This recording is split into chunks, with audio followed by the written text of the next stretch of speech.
हे महाराज, हाथ जोड़ करके आपसे विनती है, मुझको सबसे छोटा उपाय बताइएगा और ऐसा उपाय बताइएगा जिसमें कम पैसा और कम समय लगे। ऐसा सबसे छोटा उपाय बताइए और शीघ्र फल देने वाला हमको उपाय बताइए। कथा नहीं पूछी, कथा पूछा होता तो नारद कथा बताई होती भगवान ने, तो तुरंत वही नारद जी कह देते, हरि अनंत हरि कथा अनंता, गाँव ही सुने वेद सब संता। भगवान का नाम रूप गुण सब अलग अलग है, कथा ही नहीं खत्म होगी। प्रभु मुझे सबसे छोटा उपाय बताइए। तब भगवान ने कहा, हे नारद, आज मैं प्रेमवश होकर के आपको अपने ही स्वरूप भगवान श्री सत्यनारायण जी के व्रत के बारे में बतलाता हूँ। क्या बताया?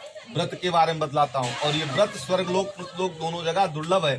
तो जैसे उन्होंने कहा व्रत के बारे में बतलाता हूँ, नारद जी ने फिर टोक दिया। नारद जी ने कहा, किम फलम किम विधानम। प्रभु पहले ये बताइए, सत्यनारायण जी की कथा का फल क्या है? हम अगर जाएंगे कलयुग के लोगों को बताएंगे तो वही पूछेंगे फायदा क्या होगा, पहले ये बताइए। तो नारद जी ने कहा, किम फलम किम विधानम, क्या फल है फिर आप बताइए कि क्या विधान है। फिर भगवान ने कहा कि नारद जी पहले भगवान श्री सत्यनारायण जी के व्रत का फल सुन लीजिए। भगवान ने कहा, दुख शोक आदि समनम, दुख और शोक को मिटाने वाला है भगवान सत्यनारायण जी के व्रत जो कथा का फल है। और क्या है?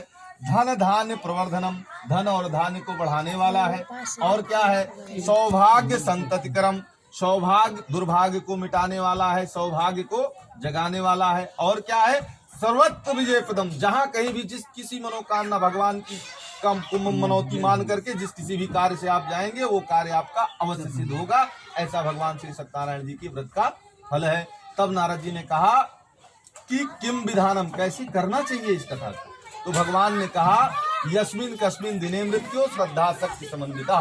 किसी भी दिन, यस्मिन कस्मिन का मतलब होता है किसी भी दिन, जरूरी नहीं बृहस्पति शुक्र शनिचर पूर्णिमा संक्रांति हो, जब भगवान आपके ऊपर कृपा कर दे तब